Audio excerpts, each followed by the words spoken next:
What's up guys, and welcome back to Tech Plant. Today is the final episode in the Viparspectra LED grow light test. Let's check out the results. Alright, just to kind of reel everything back and start from the beginning, since some of you have maybe missed the first 3 videos. This is from January 5th of 2021, so I pretty much started these around New Year's. I started some cabbage, some tomatoes, specifically tiny tom tomatoes, which is supposed to be like the world's smallest tomato plant, some Korean melons, and then some gnat or perilla leaves. Skipping ahead about 1 month, this is what they looked like in the actual grow tent.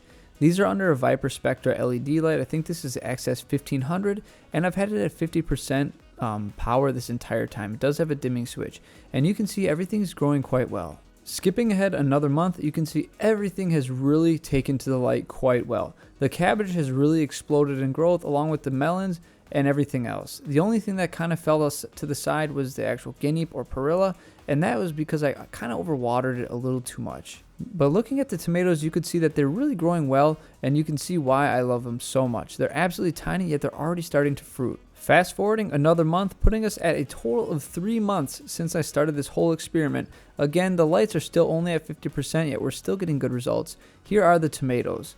We're already getting nice plump red tomatoes starting, and again, that is at the 3-month mark. You'll notice the Korean melons are missing and the gnat, and that is because I failed to keep them alive well. It is not the fault of the light, the grow tent, or really the experiment at all.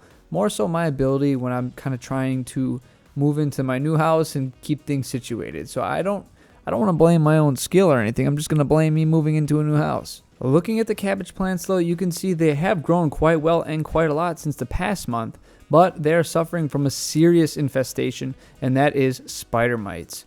For whatever reason, I did not think that these could get infestations like this. Some of my other plants seem to be pretty immune to spider mites, while others are really susceptible, and it turns out these cabbage plants are extremely susceptible. They are literally everywhere. So I did the only sensible thing to do at this situation, and that is dispose of these things. I tried to treat them with predatory mites, but it didn't work at all. So I just got rid of them because I didn't want to lose my entire collection to the millions of spider mites that I had. Fast forwarding another half a month, we are now at the final footage of this entire grow diary. And all that's really left is the tomatoes. Again, this really isn't a result of the experiment. It's more so the experimenter. I really failed to keep some things alive and really just put my focus into the tomatoes. And you can see they really turned out wonderfully well. While I did try tasting one of these, it was pretty sour and not that palatable. However, that could have been just that one. I do love growing these tomatoes simply for how they look and just how fun it was to grow just a tiny 2 or 3 inch tomato plant full of tomatoes.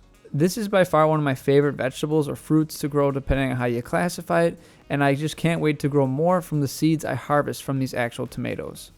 So looking back on the entire experiment and just kind of seeing, does one of these grow lights actually work indoors and allow you to grow vegetables or fruits indoors? I would say yes. I had this Viparspectra XS 1500 on 50% power this entire experiment. I can only imagine if I cranked it up to full power and grew much larger plants, what kind of yields I would actually get. I've done so many light unboxing videos, and I thought it would be finally a good time to actually simply just test one out and do an entire grow with it, and I think this one was a success.